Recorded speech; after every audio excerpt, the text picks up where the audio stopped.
Assalamualaikum dan salam sejahtera kawan-kawan. Banyak berjalan, banyak pengalaman, banyak membaca, banyak pula pengetahuan. Betul tak kawan-kawan?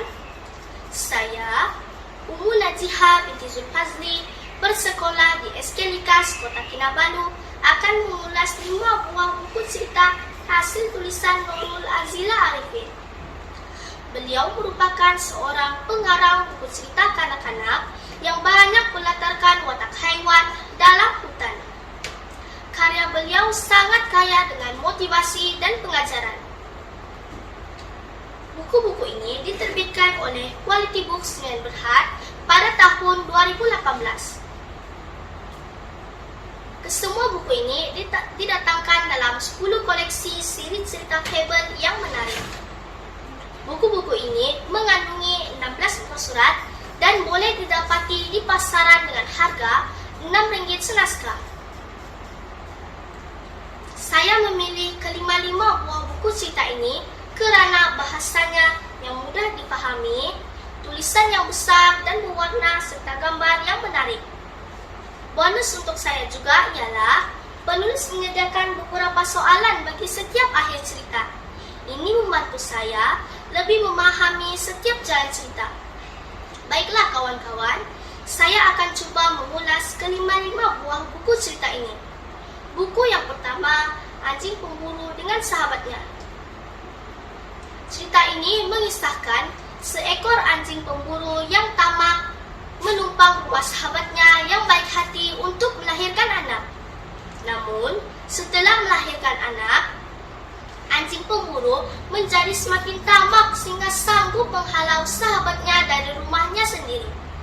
Sahabat anjing pemburu yang baik hati itu terkejut dan sedih dengan sikap tamak anjing pemburu yang menjadikan sahabatnya sebagai musuh.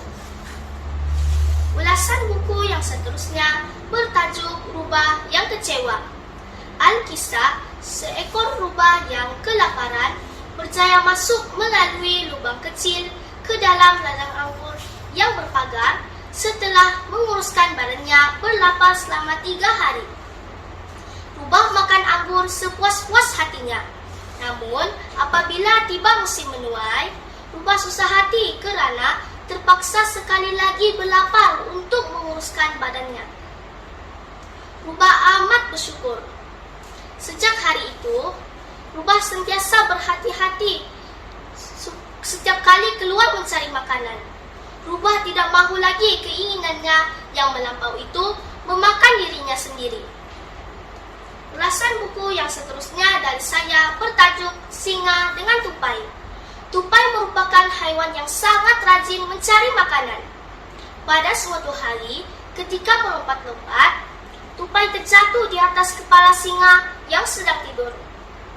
Tupai meminta maaf daripada singa.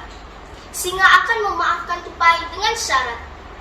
Tupai memberitahu mengapa Tupai selalu gembira. Tupai menyatakan bahawa dia gembira kerana ia baik hati dan hanya makan buah-buahan.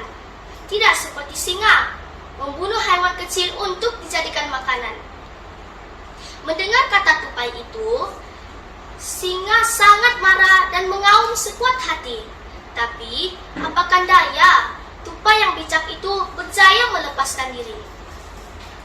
Ulasan yang seterusnya bertajuk Singa yang Tidak Berakal.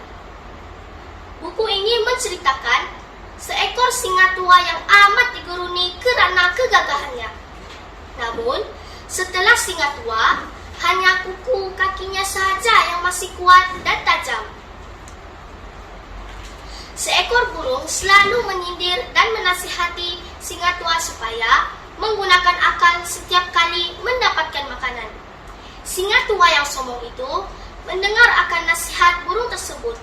Singa tua cuba memperdaya sang pelanduk. Tetapi kawan-kawan, pelanduk lebih bijak daripada singa tua itu. Akhirnya, singa tua pula yang terpedaya oleh sang pelanduk. Ulasan buku yang terakhir dari saya bertajuk Unta yang Mahu Menari.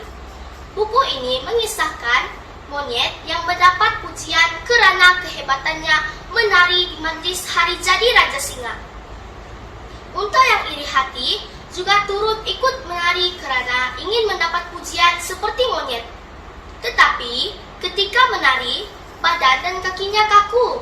Semua haiwan ketawa dan mengejek unta. Unta sangat sedih dan kesal akan perbuatannya itu. Kawan-kawan, banyak motivasi dan pengajaran yang dapat kita peroleh dalam cerita ini, yaitu yang pertama, hargailah kawan yang membantu kita dalam kesusahan. Jangan seperti anjing pemburu yang seperti kacang lupakan kulit. Yang kedua, jangan terlalu ikutkan nafsu kerana kelak badan sendiri akan binasa seperti rubah. Yang ketiga, sentiasa bersifat baik hati kepada kawan-kawan. Yang keempat, jangan bersifat sombong dan angkuh dengan kekuatan diri, kerana ia tidak lagi bermakna apabila sudah tua kelak. Dan yang terakhir, membuat sesuatu perkara mengikut kemampuan diri sendiri. Seperti kata pepatah, ukur baju di badan sendiri. Oleh itu kawan-kawan, jangan lupa dapatkan dan membaca kelima-lima buah buku cerita ini, kerana membaca itu jambatan ilmu. Sekian, wabillahi taufik wal hidayah. Wassalamualaikum warahmatullahi wabarakatuh, dan terima kasih.